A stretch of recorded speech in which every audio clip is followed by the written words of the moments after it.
جس ملک میں ہم رہتے ہیں اس ملک میں گزشتہ چند برسوں میں بہت ساری تبدیلیاں وجود میں آئی ہیں۔ وقت کم ہے، چند تبدیلیوں کا تذکرہ میں آپ کے مابین کروں گا۔ وہ تبدیلیاں وہ ہیں جو ہم سے مطالبہ کرتی ہیں کہ ہم اپنی ذمہ داریوں کو، اپنی مفوضہ ذمہ داریوں کی طرف اپنی توجہات کو مرکوز کریں اور مکمل طور پر تن من دھن کی باتیں لگائیں اور اپنی ذمہ داریوں کو انجام دینے کی کوشش کریں۔ ان تمام تبدیلیوں میں سب سے بڑی تبدیلی، جیسا کہ جماعت اسلامی کے امیر جناب سید سعادت اللہ حسینی نے اپنی کتاب میں، اللہ نے انہیں دور بھی اور فکر وقار عطا فرمایا ہے، کافی مطالعہ کہ وہ حامل ہیں، نگہ بلند سخن دل نواز کے حامل ہیں۔ اس عظیم شخصیت نے ملک کے حالات کا مطالعہ کیا اور مطالعے کے بعد جو نچوڑ نکالا ہے وہ یہ ہے کہ اس ملک میں جو سب سے بڑی تبدیلی وجود میں آئی ہے وہ جارحانہ فرقہ پرستی ہے۔ جارحانہ فرقہ پرستی ہے۔ جارحانہ فرقہ پرستی کا مطلب یہ ہوتا ہے کہ انسان کی سوچ بدل جائے، انسان کا سماج بدل جائے، وہ سماج ڈیوائڈ کا شکار ہو جائے، وہ سوسائٹی منقسم ہو جائے، لوگوں کی نظریں، لوگوں کے آئیڈیولوجیوں میں تبدیلی پیدا ہو جائے، لوگ سوچے تو سوچنے کا طریقہ مختلف ہو جائے، غرض یہ کہ دہشت گردوں کا بازار گرم ہو جائے۔ جارحانہ فرقہ پرستی کی جو شکل میں تبدیلی وجود میں آئی ہے اس سرزمین میں، اس ملک انڈیا میں، اس ملک بھارت میں، جس جارحانہ فرقہ پرستی کو دبانے کی یہاں کے سمویدھان کے ذریعے سے، یہاں کے آئین کے ذریعے سے، آئینی اقدار کے ذریعے سے اس فرقہ پرستی کو دبایا گیا اور ایکولیٹی اور مساوات کا ماحول گرمایا گیا۔ لیکن افسوس کی بات ہے کہ گزشتہ چند 10 اور 5 سال کے دوران جو فرقہ پرستی وجود میں آئی ہے، جارحانہ فرقہ پرستی کے معاشرہ تقسیم ہو کر رہ گیا، لوگوں کی نظریں تقسیم ہو کر رہ گئی، لوگوں کی فکریں تقسیم ہو کر رہ گئی، لوگوں کے سوچنے کا انداز بدل کر رہ گیا، گویا کہ معاشرہ اور سوسائٹی کے تانے بانے بکھر کر رہ گئے ہیں۔ یہ سب سے بڑی تبدیلی ہے۔ اور دوسری جو تبدیلی ہے وہ ملک کے اکنامکس ہے، ملک کی معیشت ہے۔ میں نے وہ نوٹ کیا ہے کہ یہاں پر پوری دنیا میں جو پوریسٹ آف دا پور، پوری دنیا میں جو غریبوں کو بانٹا گیا، غریبوں کا جو شمار کیا گیا، تو آدھی غربت اور آدھی غریبی کی تعداد آپ کے انڈیا میں ہے، جبکہ انڈیا ایک طرف اپنی معیشت کے اعتبار سے، اکنامکس کے اعتبار سے پوری دنیا میں سیکنڈ نمبر پر ہے، لیکن اس کے باوجود بھی غربت کا یہ عالم ہے کہ پوری دنیا کے غریبوں کو جب تقسیم کیا گیا تو تقریباً آدھی آبادی غریبوں کے آپ کے انڈیا میں ہے۔ غرض یہ کہ جو امیر تھے امیر ہوتے چلے جا رہے ہیں اور جو غریب تھے وہ غریب ہوتے چلے جا رہے ہیں۔ اور تیسری بڑی تبدیلی ہے وہ طبقاتیت کی تبدیلی ہے۔ یہ ملک طبقات میں تقسیم ہو کر رہ چکا ہے، مذہب کے نام پر تبدیلی، سماج کے نام پر تبدیلی، ذات پات کے نام پر تبدیلی، ملک اور یہ شہر اور دیہی علاقوں کے نام پر تبدیلی، اسٹیٹ کے نام پر تبدیلی، ضلعوں کے نام پر تبدیلی، معاشرے کے نام پر تبدیلی، غرض یہ کہ اپنے بھائیوں میں بھی تبدیلیاں واقع ہونے لگی ہیں۔ یہ تیسری بڑی تبدیلی ہے۔ میرے عزیز طلباء، جب تبدیلیاں واقع ہوتی ہیں تو ان تبدیلیوں کو دو طرح سے دیکھا جاتا ہے۔ خاص طور سے جو میں نے تیسرے نمبر پر تبدیلی کا تذکرہ کیا ہے، طبقاتیت کی تبدیلی، لوگوں نے جو ظالم ہوا کرتا ہے، خاص طور سے جو لوگ ظالم ہوا کرتے ہیں، ظالموں کی خواہش یہ ہوتی ہے کہ ملک کو اور طبقات کو دو حصوں میں تقسیم کر دیں۔ ایک طبقے کا نام ہے حلقہ وجود، جس کو آپ زون آف بینگ کے نام سے جان سکتے ہیں، اور دوسرے طبقے کا نام ہے الحلقہ عدم وجود، جس کو آپ زون آف نن بینگ کے نام سے تعبیر کر سکتے ہیں۔ جو حلقہ وجود ہوا کرتا ہے اس کا مطلب یہ ہوتا ہے جو مڈل کلاس کے لوگ ہوتے ہیں، جو اچھے کلاس کے لوگ ہوتے ہیں، جن کے پاس پیسے ہوتے ہیں، جن کے پاس دولت ہوتی ہے، ان کے درد میں، ان کے کرب میں، ان کی پریشانی میں یہ لوگ شریک ہوتے ہیں۔ چنانچہ اگر دہلی کی سڑک پر مڈل کلاس کی کوئی خاتون، مڈل کلاس کی کوئی لڑکی، حسین و جمیل لڑکی کو اگر کوئی شخص چھیڑتا ہے تو اس کا درد ہر ایک کو محسوس ہوتا ہے، اس کے لیے آوازیں بلند کی جاتی ہیں، اس کے لیے میڈیا میں آیا جاتا ہے، اس کے لیے اینکروں کی زبانیں کھل جاتی ہیں۔ لیکن وہیں دوسری طرف اگر بہار کی کوئی لڑکی، اگر کوئی دیہات کی کوئی لڑکی، ان کے خلاف اگر ان کے پٹوں کو ان کے ذہن، ان کے بدن سے اتارا جاتا ہے، ان کی آبرو ریزی کی جاتی ہے، ان کے خلاف، ان کے حق میں کسی کی زبان نہیں کھلتی ہے۔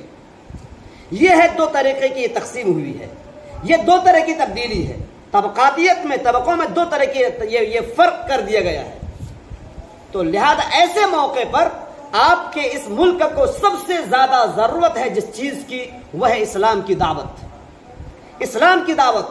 آپ لوگوں کے پاس جائیں، آپ ہر ایک سے بتائیں لا فضل لعربی علی عجمی ولا لابیض علی اسود ولا لاسود علی ابیض الا بالتقوی۔ ہمارے اسلام میں تو جو ذات پات کا کوئی جھگڑا نہیں ہے۔ اگر دلت کی کوئی لڑکی ہے، اگر اس کے ساتھ اگر کوئی آبرو ریزی کرتا ہے، اس کی عزت کو داغدار کرتا ہے، اس کے دامن کو کوئی تار کرتا ہے، وہ بھی ہماری بہن ہے، وہ بھی ہماری بیٹی ہیں، لہذا اس کے حق میں بھی ہم اپنے آواز کو بلند کریں گے۔ اگر کوئی آدی واسی ہے، اگر اس کے خلاف کوئی چھیڑ چھاڑ کرتا ہے، اس کے لیے بھی ہم آوازیں بلند کریں گے۔ یہ ہمارا اسلام سکھاتا ہے، یہ ہمارا مذہب سکھاتا ہے۔ اگر اس میسیج کو، اس پیغام کو اگر آپ نے دوسروں تک پہنچانے کی کوشش کی، آپ کو معلوم ہونا چاہیے اس وقت جو بہت سارے ایسے لوگ ہیں جو صرف اس مذہب سے، اس اسلام سے عدم واقفیت کی بنیاد پر، ناواقفیت کی بنیاد پر وہ آپ کے خلاف آتے ہیں۔ اگر وہ پروفیسر بنتے ہیں، اگر وہ IAS آفیسر بنتے ہیں، اگر وہ BPSC نکالتے ہیں، اگر وہ کسی بھی آپ کے انڈیا میں کسی بھی ڈپارٹ میں جاتے ہیں، عدم واقفیت کی بنیاد پر، وہ اسلام کے میسیج سے ناواقفیت کی بنیاد پر، تقریباً ایسے لوگ ہوتے جو مسلمان سے عداوت کرتے ہیں، مسلمانوں سے عداوت کرتے ہیں، مسلمانوں سے دشمنی کرتے ہیں۔ لیکن آپ اگر صحیح معنوں میں ان تک اسلام کی حقانیت کو پہنچانے کی کوشش کریں، اگر ان تک اسلام کے حقیقی میسیج کو پہنچانے کی کوشش کریں، اگر اللہ کے نبی محمد عربی صلی اللہ علیہ وسلم نے جو اخلاق کا پارٹ ہمیں دیا تھا، جو کیریکٹر کا لیسن ہمیں دیا تھا، جو انہوں نے میسیجز دیے تھے اللہ کے نبی صلی اللہ علیہ وسلم نے، جو پریشانیوں کو جھیلنے کے باوجود دشمنوں کے ساتھ جو ان کا رویہ رہا ہے، حسن سلوک رہا ہے، اگر ان سلوکوں کو اور ان طریقوں کو اگر ہم نے غیروں کے سامنے بیان کیا تو قسم خدا کی وہ طالب علم، اور آج خاص طور سے میری آواز دوسروں تک، ان لوگوں تک بھی پہنچ سکتی ہے جو یونیورسٹیوں میں پڑھ رہے ہیں، جو کالجز میں پڑھ رہے ہیں، جو اسکولوں میں پڑھ رہے ہیں اور جو مدرسے میں پڑھتے ہیں۔ خاص طور سے آج کا یہ میسج ان لوگوں کے لیے ہے جن کے دوستوں میں وہ لوگ ہیں جو ہندو ہیں، جن کے دوستوں میں وہ لوگ ہیں جو بدھسٹ ہیں، جن کے دوستوں میں وہ لوگ ہیں جو دوسرے مذاہب سے تعلق رکھتے ہیں۔ آپ اپنے اخلاق کے ذریعے سے، اپنے کردار کے ذریعے سے، اپنے میسیجز کے ذریعے سے ان کو یہ بات بتائیں کہ اسلام میں ذات پات کا کوئی مسئلہ نہیں ہے، یہاں پر ہم ہر ایک برابر ہوا کرتے ہیں۔ اگر تم دلت ہو تو تم بھی ہمارے ایک دسترخوان پہ کھا سکتے ہو، برخلاف دوسرے دھرم میں، دوسرے مذاہب میں شودروں کو دوسرے دھرم میں بانٹ دیا گیا ہے، یہاں تک کہ مندروں میں جانے پر پابندی لگا دی گئی۔ لیکن اگر تم مسجد میں آتے ہو تو مسجد میں آنے کی اجازت ہے، اگر تم ہمارے پلیٹ میں کھاتے ہو ہمارے پلیٹ میں کھانے کی اجازت ہے، اگر تم ہم سے مسافہ کرنا چاہتے ہو مسافہ کرنے کی اجازت ہے۔ یہ ہے اسلام کا میسیج اور یہ ہے اسلام کی حقانیت، یہ ہے اسلام کا طریقہ۔ اگر اس طریقے کو خاص طور سے وہ لوگ جو یونیورسٹیوں میں پڑھتے ہیں، وہاں پر ان کے دوستوں میں بہت سارے ایسے لوگ ہوتے ہیں، خاص طور سے 11th سے لے کر، اگر ہم 11th 12th اس کے بعد گریجویشن، اس کے بعد پوسٹ گریجویشن، اس طرح ٹوٹل ہمارے پاس 7 سال ہوا کرتے ہیں۔ اگر ہم میں سے ہر ایک طالب علم نے، ہر ایک اسٹوڈنٹ نے یہ طے کر لیا، یہ عزم کر لیا، 1 سال میں ہم ایک طالب علم کو، 1 سال میں ایک دوسرے دھرم سے تعلق رکھنے والے ایک اسٹوڈنٹ کو اسلام کا پیغام پہنچائیں گے، اسلام سے متاثر کروائیں گے اپنے اخلاق کے ذریعے سے، اپنے کردار کے ذریعے سے۔ 7 سال میں 7 لوگ آپ سے اگر متاثر ہوتے ہیں، وہی 7 میں سے اور اس طرح سے اگر ہمارے پاس 70 کی تعداد ہے تو کتنی بڑی تعداد میں ہمارے وہ لوگ متاثر ہو جائیں گے جو بعد میں اینکر بن سکتے ہیں، جو بعد میں کسی بڑے عہدے پر فائز ہو سکتے ہیں، جو بعد میں یہاں کے ایجوکیشن وبھاگ میں جا سکتے ہیں، جو بعد میں صدر جمہوریہ بن سکتے ہیں، جو بعد میں پی ایم نریندر مودی کی جگہ پر بیٹھ سکتے ہیں۔ اگر آپ کے اخلاق سے وہ شخص جو پردھان منتری کل کا بننے والا ہے، آپ کے اخلاق سے متاثر ہوا وہ شخص جو کل ہو کر کے یوگی جی کی جگہ پر بیٹھنے والا ہے، تو قسم خدا کی آج جو ہمارے ساتھ رویہ اختیار کیا جا رہا ہے، خواہ وہ یوگی جی کی طرف سے ہو، خواہ وہ مودی جی کی طرف سے ہو، خواہ وہ موہن بھاگوت کی طرف سے ہو، خواہ وہ ملک کے کسی بھی بڑے عہدے پر فائز کسی بھی متشدد شخص کی طرف سے جو رویہ اختیار کیا جا رہا ہے، اگر ہمارے اخلاق کے ذریعے سے اگر وہ متاثر ہوگا کل، تو انشاءاللہ یہ پورا ملک کا تانا بانا جو بکھر چکا ہے وہ متحد ہو کر رہ جائے گا۔ پھر سے اس ملک میں گنگا جمنی تہذیب کی ایک لہر ہوگی اور یہاں پر محبت کا، امن کا اور شانتی کا ماحول گرم ہو جائے گا۔ تو ایسے موقع پر سب سے بڑی ذمہ داری ہم تمام طلبہ کی ہوتی ہے کہ ہم تمام طلبہ، اگر ہمارے دوستوں میں ایسے لوگ ہیں جو غیر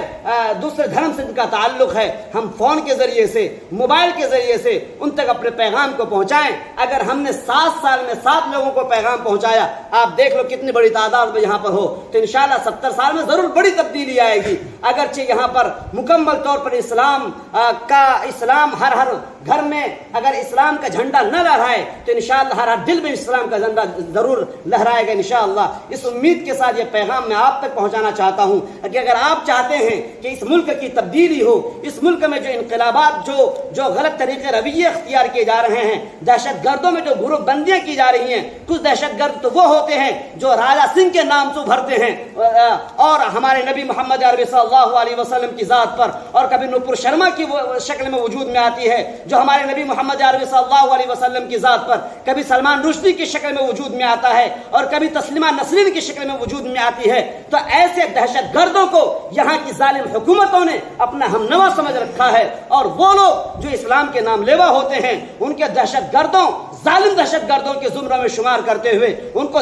جیلوں کی سلاخوں میں ڈال دیا جاتا ہے، اور معصوم وہ گناہوں سے پاک ہونے کے باوجود بھی انہیں پس زندہ دھکیل دیا جاتا ہے۔ لیکن اگر ہمارا یہ میسج ان تک پہنچتا ہے، ان کے دلوں پر اگر ہم حکمرانی کرتے ہیں، تو انشاءاللہ حکومت کسی کی بھی رہے گی، یہاں پر نظام کسی کا بھی چلے گا، لیکن ہم ان پر غالب رہیں گے، ہمارے حکمران ان کے دلوں پر رہے گی۔ آخر میں آپ کو ایک پیغام پہنچانا چاہتا ہوں کہ آپ کے اس مدرسے کے خیر خواہ اور جنہوں نے جو یہاں کے